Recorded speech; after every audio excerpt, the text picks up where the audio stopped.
One of the epic stories in the evolution of the vertebrates has been the transition to terrestriality, to living on land and breathing air.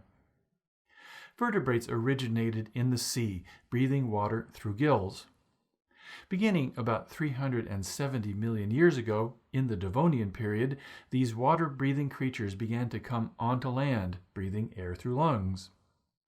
The first of these, the amphibians, were not fully terrestrial, of course, but from them evolved at least 3 fully terrestrial classes of vertebrates that breathed air through lungs: the reptiles, the mammals, and the birds. What went along with this evolution was the origin of an entirely new gas exchange organ, namely the lung. This was no simple matter, for it involved a massive replumbing project, including the evolution of an entirely new heart. Depending upon how we trace it, this replumbing project may have taken about 150 million years, give or take. The challenge is to explain how, all through this, the circulatory and gas exchange systems had to work and work well. Let's begin by laying out the evolutionary history of the vertebrates. To refresh our memories, the evolutionary history of the animals begins about 540 million years ago, at the beginning of the Paleozoic. The Paleozoic is widely, if erroneously, known as the age of the fishes and amphibians. This was followed by the Mesozoic, which lasted until about 65 to 66 million years ago. Again, this is popularly known as the age of the reptiles because the dinosaurs lived then. But this obscures many of the interesting evolutionary events that took place then. And from 66 million years ago to the present is the Cenozoic, which is popularly known as the age of the mammals, but this too is erroneous. We're going to gloss over many details of the evolution of the vertebrates because we want to just lay out the points of origin and the broad relations between them. The vertebrates had their origin right from the beginning of the Cambrian with the Agnatha, or jawless fish. These were quite abundant at their origin, but this group has mostly disappeared. Its only surviving representatives are the hagfish and lampreys. They are, however, the roots of the rest of the vertebrate classes. The differentiation of the vertebrates began around the beginning of the Ordovician with the origin of several major orders of jaw-bearing fish. Paleontologically, the most important of these were the armored fish, or the placoderms, but these died out around the end of the Devonian. 3 of the major orders survive to this day. These are the chondrichthyes, or cartilaginous fish, namely the skates, rays, and sharks; the ray-fin fishes, or actinopterygii, which gave rise to the teleost fish of today and which proliferated into the major order of the teleost fishes; and finally there arose the lobe-fin fishes, or sarcopterygii.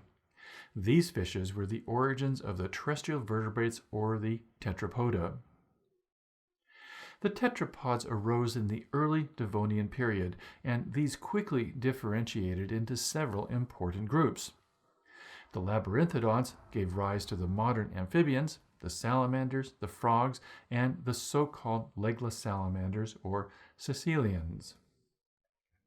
They also gave rise to several primitive reptilian groups.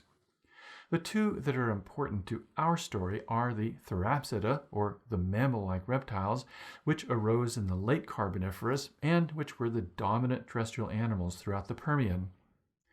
The mammal-like reptiles saw their end at the end of the Permian, but they did give rise to the mammals, which saw their origin around the Permian-Triassic transition. The other major reptilian tetrapod group were the Sarapsoda, which arose a little bit later than the mammal-like reptiles and were also important creatures during the Permian and into the early Triassic. These looked a lot like modern-day crocodiles and presumably had many of the same habits. It's from these 2 primitive reptilian stocks that most of the modern terrestrial tetrapods arose. This proliferation took place around the transition from the Paleozoic to the Mesozoic eras. The turtles, for example, arose during the Permian-Triassic transition, and much later in the Mesozoic, from the same stock came the modern lizards and snakes. Another major tetrapod root that arose during the Permian-Triassic transition were the Archosaurs, from which arose the crocodilians, and which, of course, survive to this day. The Archosaurs also gave rise to the dinosaurs, which proliferated during the Mesozoic period. Sometime in the early Jurassic, the birds arose, and they, of course, also survive to this day. The dinosaurs saw their end at the end of the Cretaceous. This is obviously a very crude representation of what is a very rich evolutionary history, but it's good enough to lay out a few points that will be relevant to our story of the origin of lungs and the origin of terrestriality.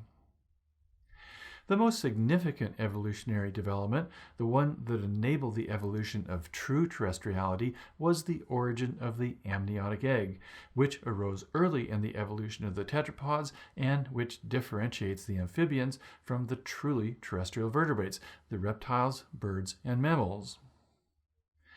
There's also the origin of air-breathing organs, that is, lungs, at several points along the way. For example, one of the primitive stocks of the lobe-finned fishes gave rise to the lungfish, of which several species survive to the present day. The amphibian lung is probably similar in origin to the lungfish lung, but there are several differences in embryology and physiology that indicate a separate evolutionary origin for these lungs.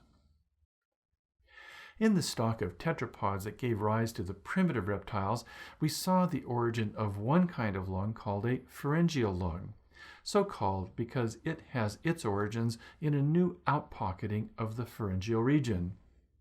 Pharyngeal lungs are found in nearly all present-day vertebrates, including the crocodiles, the turtles, lizards, and snakes, and the mammals. With respect to the mammals, these creatures have developed a high exchange capacity lung known as an alveolar lung. The one exception to this are the birds, which have a radically different kind of lung, which we can designate as a pneumatic lung. The evolutionary origins of this kind of lung are uncertain, but were probably to be found in the lineage of dinosaurs that gave rise to the birds. The point is, we have at least 4 independent evolutionary origins of lungs amongst terrestrial and semi-terrestrial vertebrates. Understanding the modifications of the heart and circulatory system that went along with these multiple lung origins means understanding this evolutionary diversity. Okay, with that introduction, let's dive in.